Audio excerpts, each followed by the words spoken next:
Final number 2. Yeah, what a fantastic race that was, Spanners, and great little interview there. We got the second of the semi-finals. There were going to be 3 semi-finals. As I just want to reiterate again, it's the right to continue scoring. These are the top 30 drivers, so 10 in each race, and well, up in this final we're going to have a look down the lineup. There's a number of interesting people down there. Ruben Boutens, the 5 times British champion and twice world champion, is going to be out in this heat race, and this is immediately bad news for everybody else in this race, including his own teammate in the Blue Star team, Johan Medart. And Johan Medart and Ruben Boutens were battling for the win last year in the final, and so let's have a look down the lineup here. There's Piatto, Omniti Piatto. Gosh, this is a tough old race. There, of course, is that Conor Marsh? I think that's Conor Marsh there. There is Johan Medart behind him. In the 16 is Patrick Neroda. There's Ruben Boutens in the 12, and so this is not going to be easy for anybody at all. There's the world champion Ruben Boutens making a bit of a thumbs up there. And now let's have a look here. We've got George Lovell. George Lovell has made the semi-finals. There's someone who was going to walk out the place after the earlier trouble in the heats that he had, but he's made the semi-finals. Lucas Anglici is the Czech champion. Is it out there too? Matti Vrana, Matthias Matisse, Omniti Piatto, Conor Marsh, Johan Medart, Patrick Neroda, Ruben Boutens and Chris Daines. One of Britain's major hopes in Chris Daines going into this event is in this heat race as well. I think Chris Daines was the last one out. He gave us all a bit of a wave going into it. And they've all taken the line now for the qualifying lap. They're all in their qualifier. The first one through to set a kind of benchmark time is going to be George Lovell, one of the South Coast karting boys. Here he comes, George Lovell is going to cross the line, and let's see what the times are as they come in. Lovell is first. He's been beaten by Anglici. Anglici is still up ahead over Vrana, but Matisse has come through. Piatto in third. Matisse is still fastest. And Conor Marsh fourth, and top in the table is Johan Medart. Johan Medart, Patrick Neroda. Where is Ruben Boutens? Ruben Boutens to third. Only third. Chris Daines to fifth. So Johan Medart, last year he tried his level best to take the crown from Ruben Boutens. This potentially is a rematch. Because for the first time we've seen them in the same race in this championship. The last time we saw them together was in the final of the BRKC last year. This is a mouth-watering prospect, isn't it? And with Boutens being third, at least it's given us guaranteed punchiness from the top of the midfield. But look at that, Neroda, Daines and Glicky, Piatto. This is an amazing grid. Would I be right in saying, Spanners, just a little bit of a straw poll here, all the way down to Vrana is a race winner already this year in the BRKC? Well, James, I don't know that, but I'm going to guess yes. I've got a feeling that is the case, and Vrana, even if he hasn't won a race, we've seen him so many times in second place. I mean, how many times we've mentioned his name this weekend? It's every race he's been in has been a factor. So, and there, of course, George Lovell, he was first out to qualify. He's coming through in last, but he at least is in the semi-final. He continues to score. All right, straw poll for you, James. Who's going to be the first to be involved in a controversial coming together? Well, I think that controversial coming together could be it could be one of a couple of people, and the couple of people I've got in mind are Johan Medart, Matthias Matisse, Ruben Boutens, Patrick Neroda, Chris Daines, I'm with you so far. Piatto, Marsh, Vrana, and possibly Lovell. So it'll only be between those lot. Here we go. Time for go-karts. Okay, there we are. Looking at the back of George Lovell there, getting underway, and here comes Johan Medart, another one of the finest drivers in the world at the moment in rental karting. He's taking the start and he's leading the junior champion Matisse there with world champion Ruben Boutens in third place. And Medart has arguably got the best start he could possibly have hoped for there. Well, Vrana looked like he was going to have a cheeky look down the inside of Marsh, but everybody has been very well behaved through the snail, biding their time, but it's not going to stay relaxed for long, is it?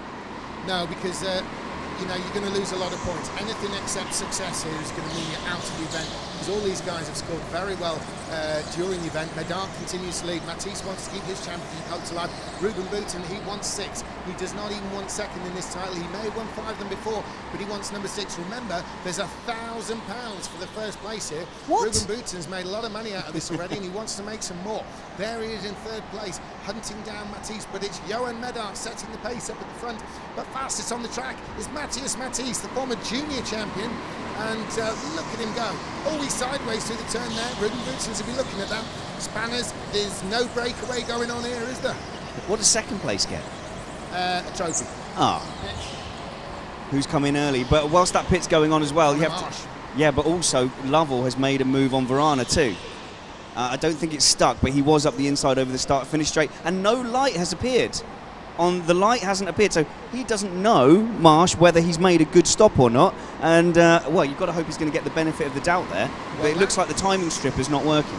That could be very interesting indeed. They're having a look at that, and so whatever happens, Conor Marsh, to be honest with you, looking at the lap time, we can tell you right now that Conor Marsh's time would have been about 11 seconds, so it will have been a legit stop no matter what.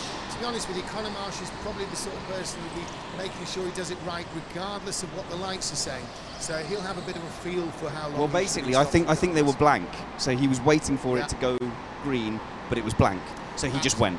Absolutely, and there's one of the track owners, Ollie, down there. He's taking interest there in the jacket with the flashes.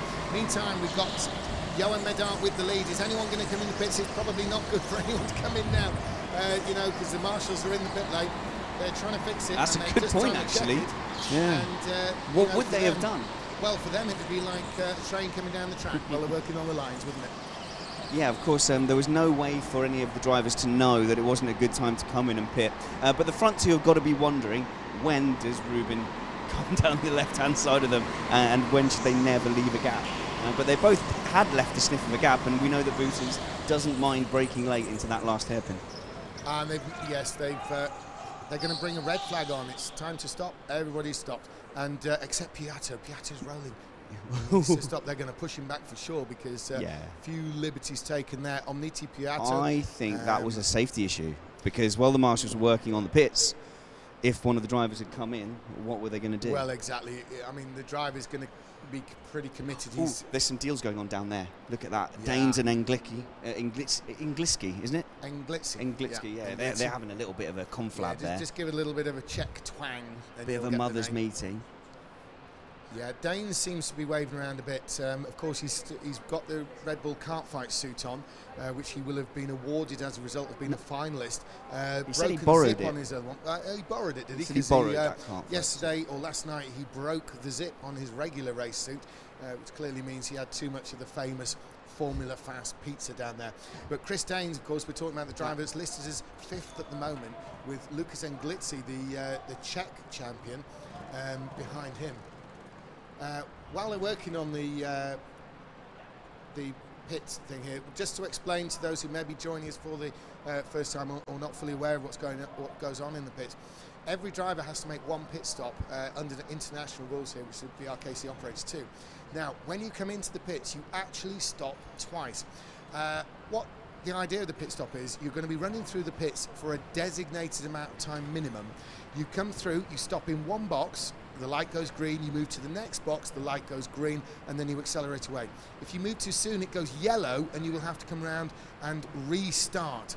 So it's the second box they're looking at, and when Conor Marsh came in, it seemed to be no light at all, so he wouldn't have known whether it was going to be green so he could go. However, the time it took him, it was about right for if he'd done it right, if that makes sense, Spanners. So I don't think we can sort of suggest that Conor Marsh has taken advantage of that. No, if not anything, at all, he's actually done it right. I don't think they'll be calling him in for a stop or trying to make up any time.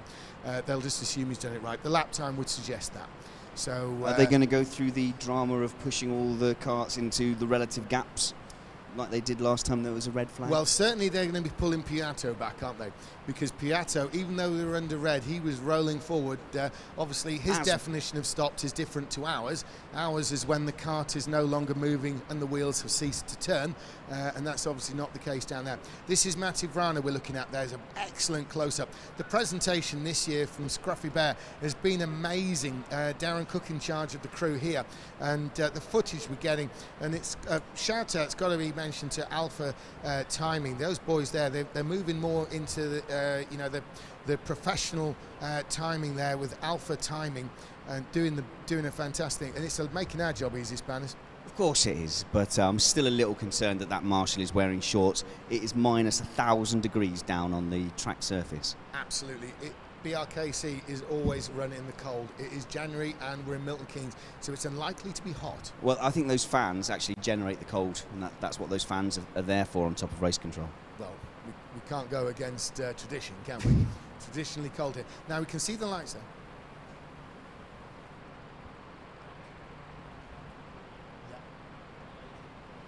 Oh, how do I get on telly? There we go. Look, that's us again. Okay, I see. And there's us on screen. So, Spanners, let's go to the window. Let's introduce ourselves. Those watching on the live stream, there is Spanners in the blue. Oh, we've gone off picture there. Now I can't plug all my stuff. I'm James. I'm in red. Now we're looking at the real people, and there's a side on for Spanners. I'm in red next to him, and we're the ones bringing it. Spanners, we've had a really good tournament so far, haven't we? This race, unfortunately, is currently stopped. It would be better if the karts were going around the track, but right now they are stationary. Absolutely. Well, that does give us a chance to sort of just take stock of the situation here. Johan Medart is doing everything right in this, isn't he? But Ruben Boutens is probably taking it as calmly as we've seen so far. He's in third place. We've not really seen him stay this calm, this out of the lead, this long. So we've seen him twice in second place and making very assertive moves into that final hairpin. We saw him harassing Brandon Williams through the snail section, actually trying to make a pass not at the hairpin at the end of the snail, but mid-snail. And Brandon Williams, fortunately, was a bit wise to that, but he was trying moves that no one else was really trying. So we know he's going to be aggressive, and we've kind of, it was that Sebastian Vettel type of thing. We go, all right, but can he do it from the midfield? It's like, yes, he can. Yes, he definitely can race when he's got cars in front of him. An almighty movement there. Yeah, Ruben Boutens, he's been making the kind of robust moves you normally associate with a night out in Northampton, don't you? He's very, very tough. He is the world champion, double world champion now, 5 times British champion, but he's really been made to race hard this weekend. I think this is his toughest British rental car championship, certainly that we've seen in recent times. I remember a final, the first time around here at Formula Fast back in 2014, Ruben Boutens won that final. He came through from 5th place in the final, but it was, you know, he had to race his way through there. But I think he's having a tougher time with it now. He's certainly been tested, and this is potentially the toughest run he's had for a long time. So I'm trying to figure out who Mattis is signalling to.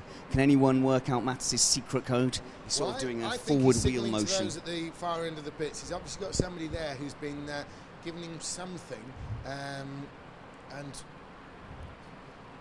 let's have a look. I'll just go through and see if I can find Mattis, and we'll see which team he was with.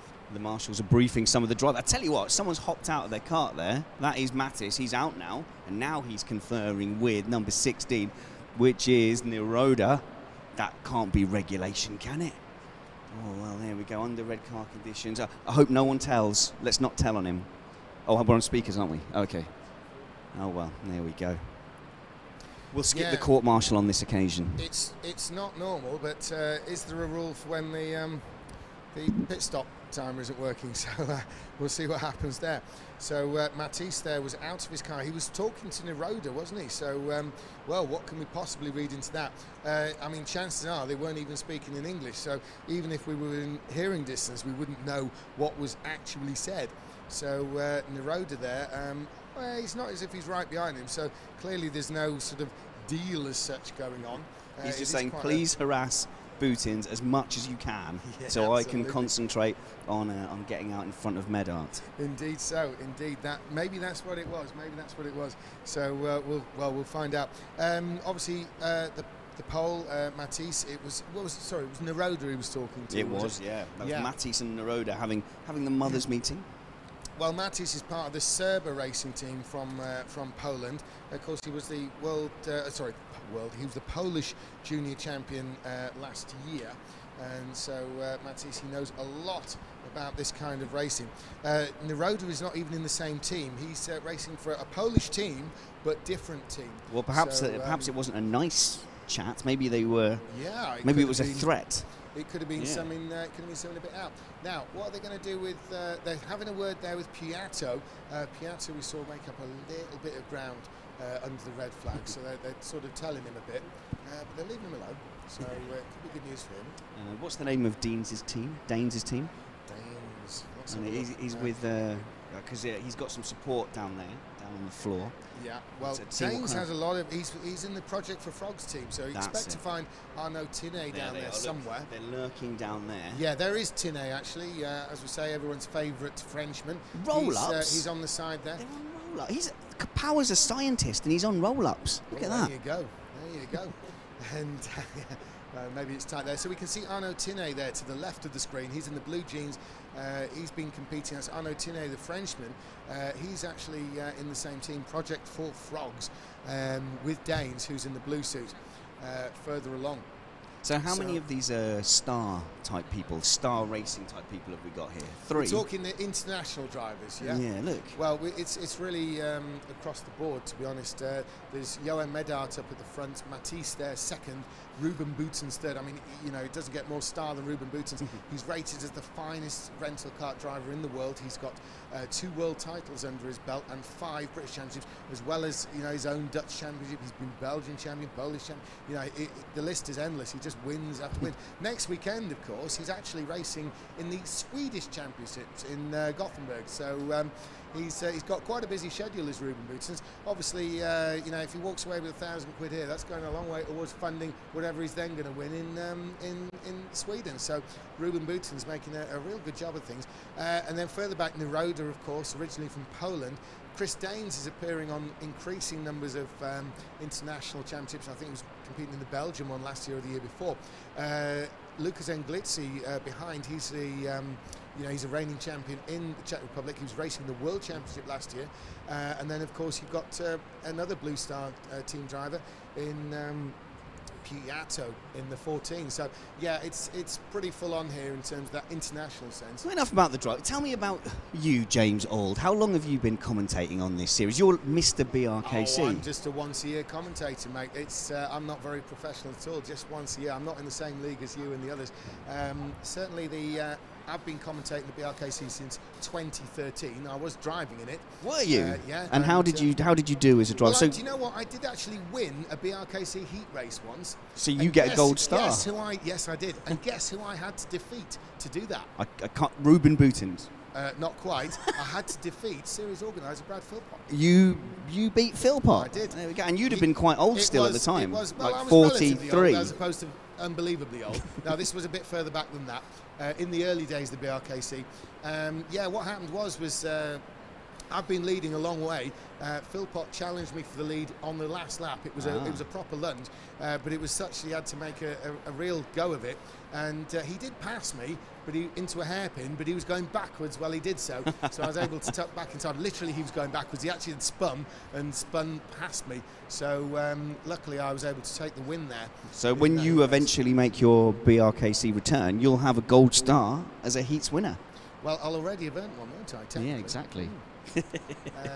But now I think my place is up here in the commentary box now. I'm not sure I could hand it to these guys. I'd like to think I could, but you know, we all like to think lots of things. Well, if we're here next year, should we make sure that you and I get ourselves a little practice session so that we can talk about the pace and the relative pace down there? It sounds good on paper, but if we do badly, then of course we can't really say anything negative about anyone else. Oh no, absolutely. That is the commentator's prerogative, to be able to completely slate and criticise people who are far more talented than you. Yeah, so we'll criticise someone 2 seconds faster than us. Oh my goodness, we have a Formula One. We have a Formula One podcast where we slate drivers who would probably be a full minute ahead of us in most road cars. I mean, I claim that I would genuinely beat Lance Stroll in a go-kart, and I stand by it.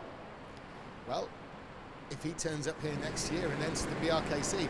Right, we're restarting now, and remember, this is a flying start, and Ruben Boutens is already working on Matisse. Now, Matisse, the youngster, junior champion last year in Poland, and while it's George Lovell in the pits, George Lovell into the pits, and George Lovell was already on his way in when that session was stopped there, when that flag came out, and George Lovell comes out. He has managed to leapfrog somebody, and that is Conor Marsh, and he's leapfrog. Conor Marsh cannot pass him, and George Lovell's made him a place. He came into the, well, he started last, and now he's made one place up, and it's battle down behind on screen.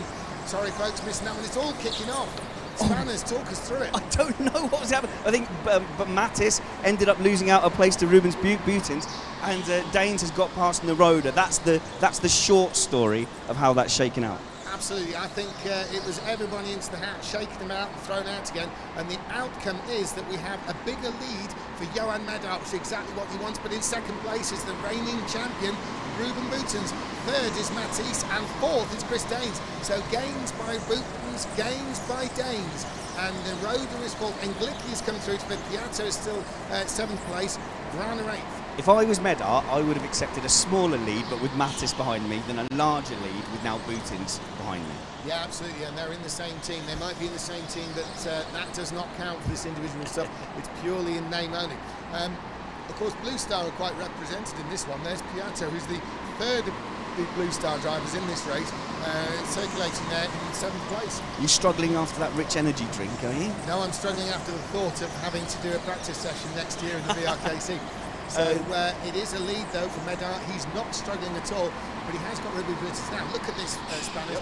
Could it be said that Medart's lead over Boutens is what it was before? It's just this time he does not have Matisse in the gap. Yeah, I'd still want Matisse in the gap though. But can I just confirm to you, the marshals have come over to me and they've confirmed that Marsh's pit stop is counted as valid and is therefore his pit stop for this semi-final. Yeah, that's great. I mean, that's rightly so. Time-wise, it would be, you know, legit. I don't think there's anything wrong with that. Oh, someone else in the pits. Who's going to be? Is it Danes? Yes, it is. Oh, that's such an aggressive pit stop. He's clattered the barrier and he's really frantic. You can tell he wants this. He was on the move. He'd made up a place to Naroda. It's a good pit stop. It looks like a fast pit stop. And let's see how this shakes out because he's now got track time on his own. He's gone early. He's gambled early. I think this might pay off.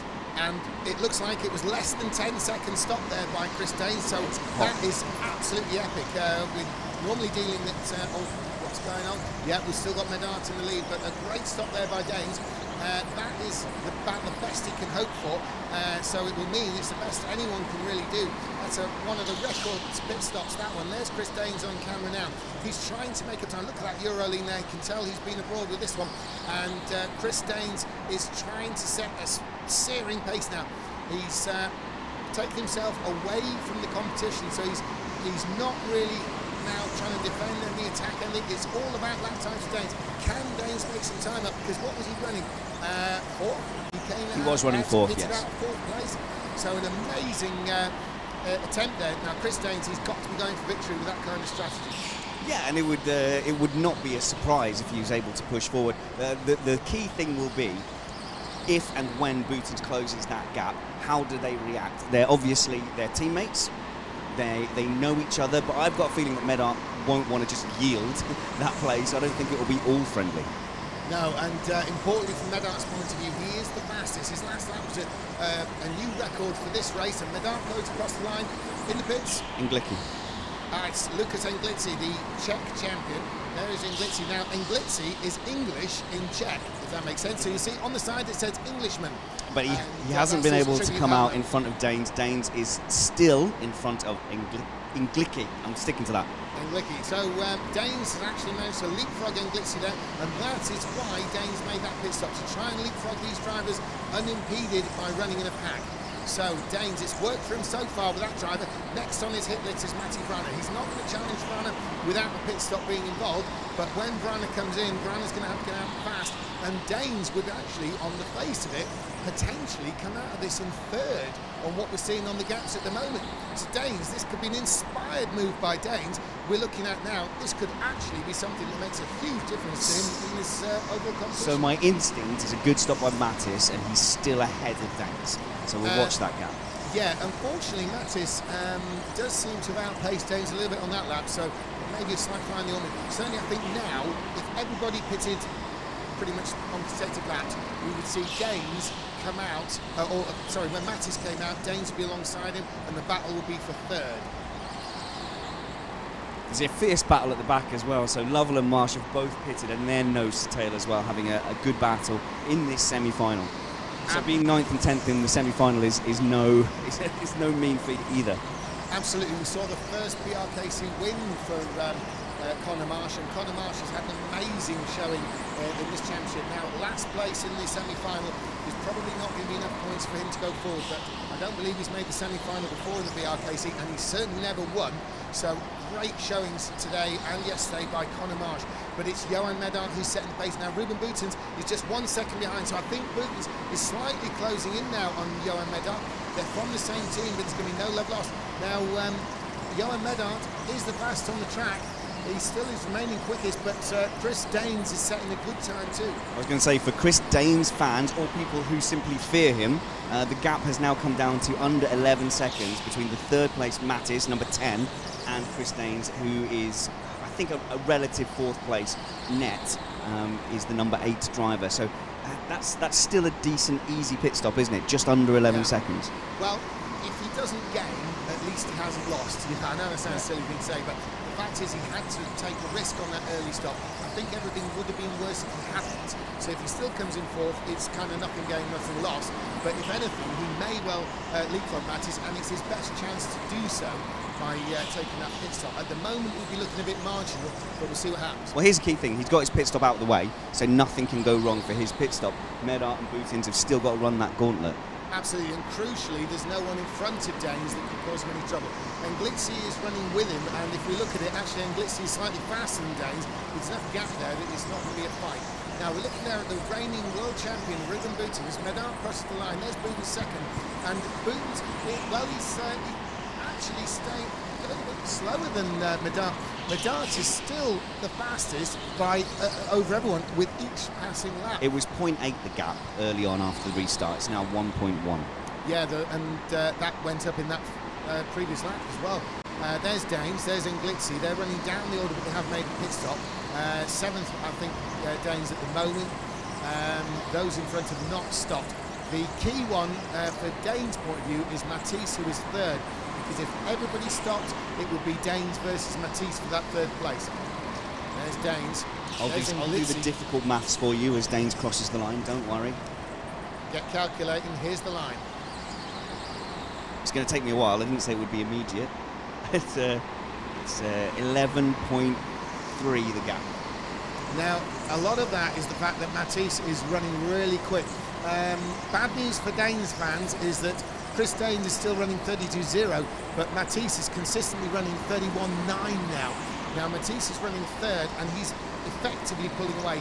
He's ahead of Danes by the fact that he's not made a pit stop.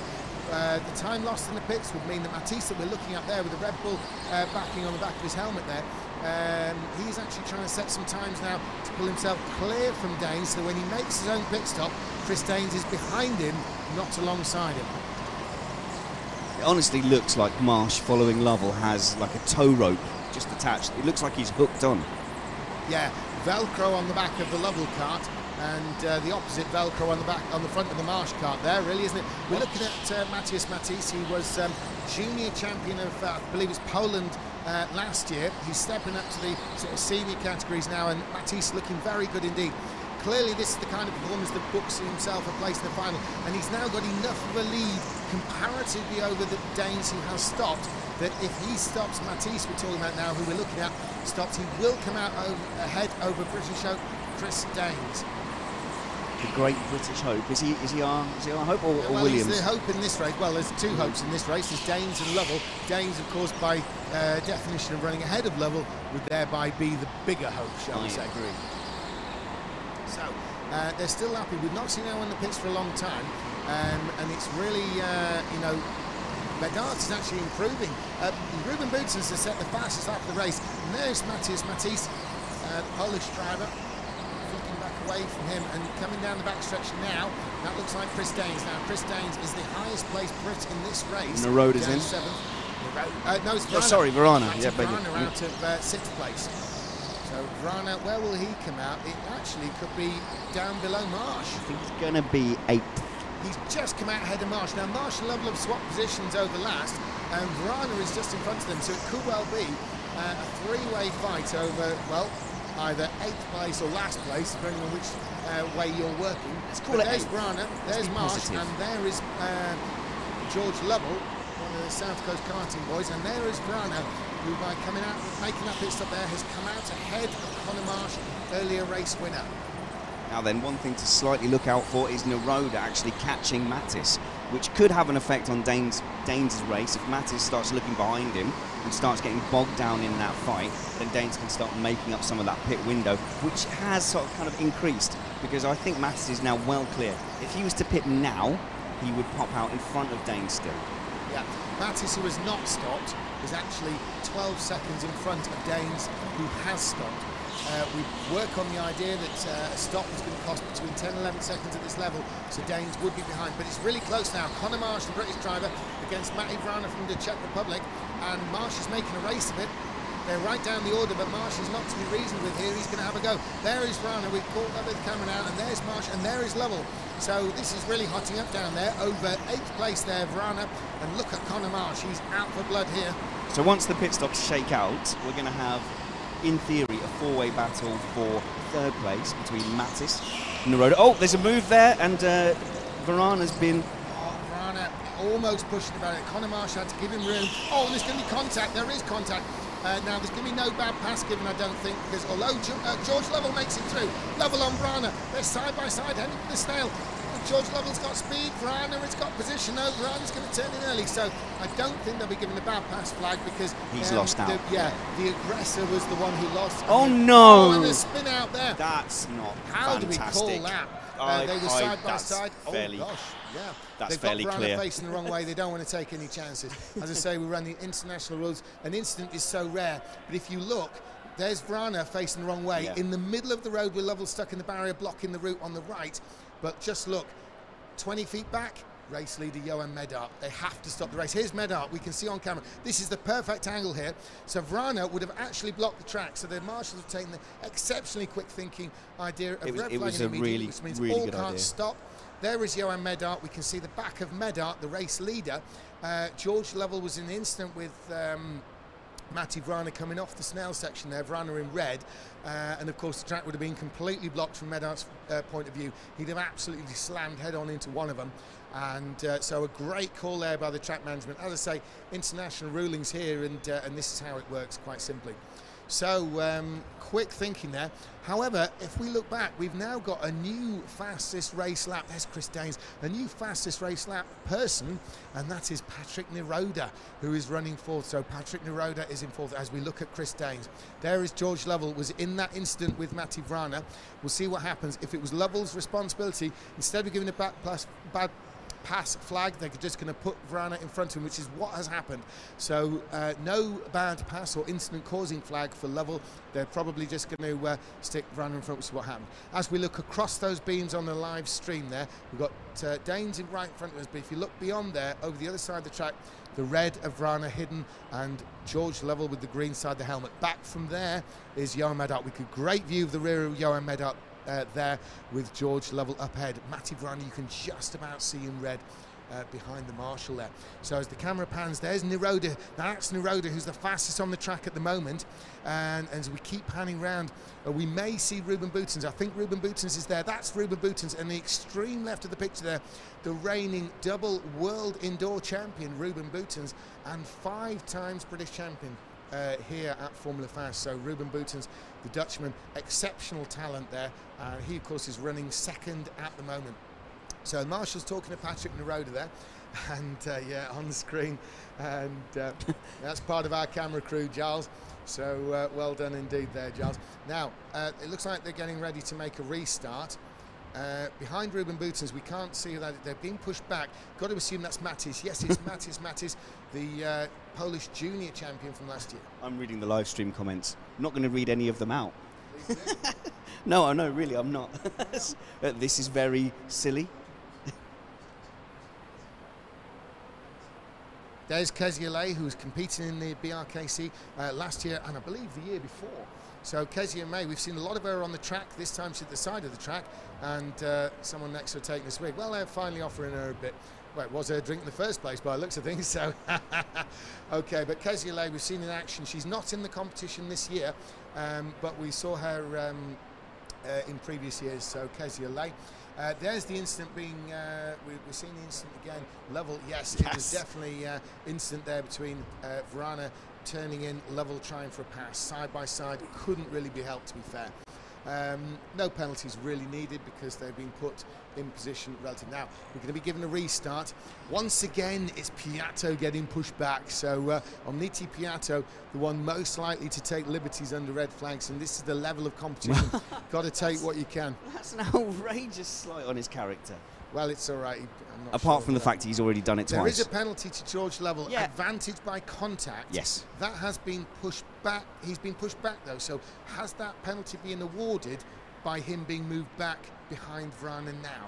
It's possible. There's no doubt in my mind that Vrana didn't do a lot wrong there. So we're going to be going green any second. They look ready. They're going green now. So everyone's back underway.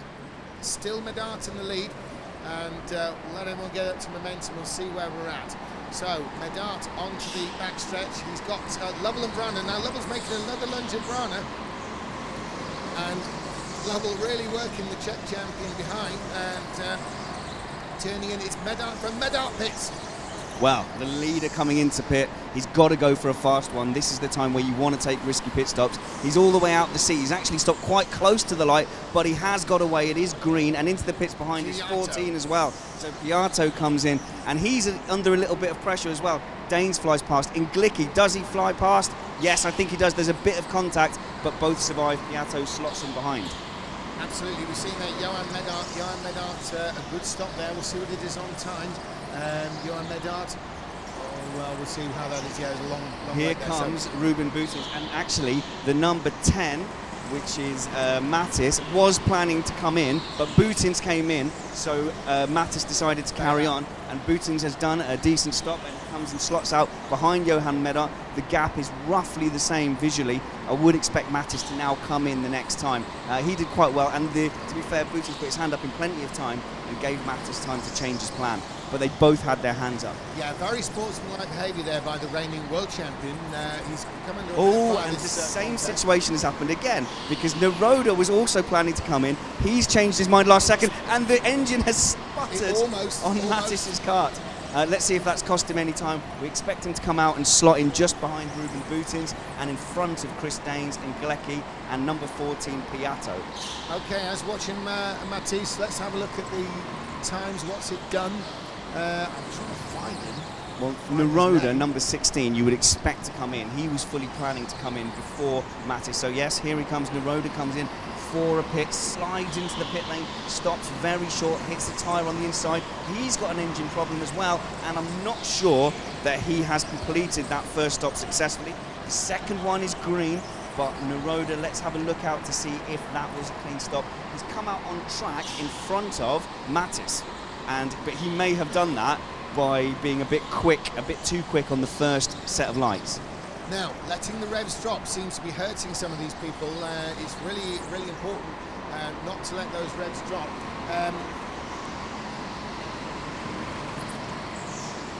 Yeah, so on track, Naroda is ahead of Mattis, but so I wouldn't. We've got the flag out. The flag is going to be coming out. It is a win for Johan Medart. Ruben Boutins second, Patrick Naroda third, Matisse is in fourth, and Danes in fifth. Glicky and Piatto as the flag has come out, and here comes Conor Marsh. Conor Marsh, his championship I think will be over, but what a show he has given this weekend. And here comes George Lovell, the South Coast karting George Lovell in the semi-final, and Matti Vrana as well there. So I think Vrana has ended up finishing behind Lovell there. Off screen, I think we haven't had the updates from the timing. We've just been looking out the window now to see what's been going on as well as what's on screen. There is Matisse there, who I believe actually did end up losing a spot. So there's the world champion Ruben Boutins, but the race winner, no doubt about that, just going out of picture there, it was Johan Medart. Now Johan Medart is really out for the title this year. He made his British Championship debut last year and was third in a very close finish. So Tom Van Dijk, who's not here this weekend, was second, and Ruben Boutins was the title winner. So Spanners down in the pits, and we'll see who Spanners can get hold of and what they have to say.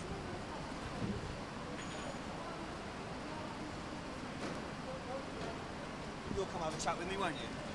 You'll come have a chat with me, won't you?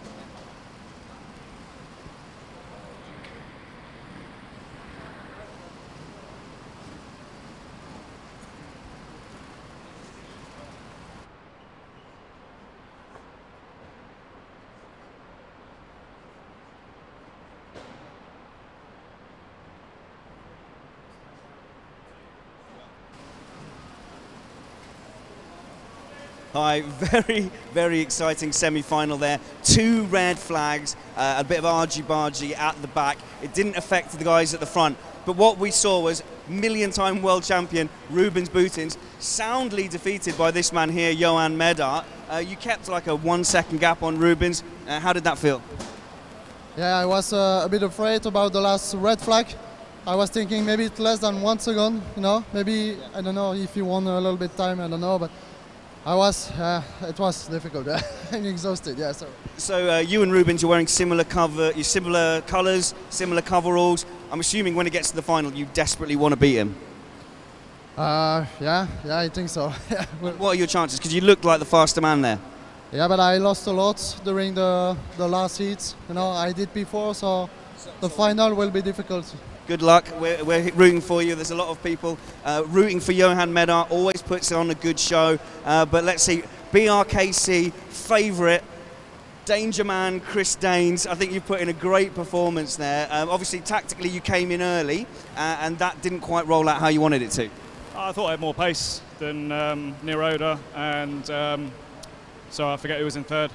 But pitted early, made the call, and I think I lost a lot on the red light situations. I lost about a second to the guys in front, so I don't know how that happened, but I stopped when I was supposed to stop, and I went when I was supposed to go, and I was a second down from before the red light came out, so I have no idea. So no final for your team this year, but once again, you've put forward a great performance. You guys have all had a good time all weekend, though. Yeah. I've had a brilliant weekend. I mean, I've 4 podiums out of 5 races, 5th in the semi. I couldn't be happier, to be honest. I've had a whale of a time, so I'll be back next year. I'm sure I'll do a bit better then.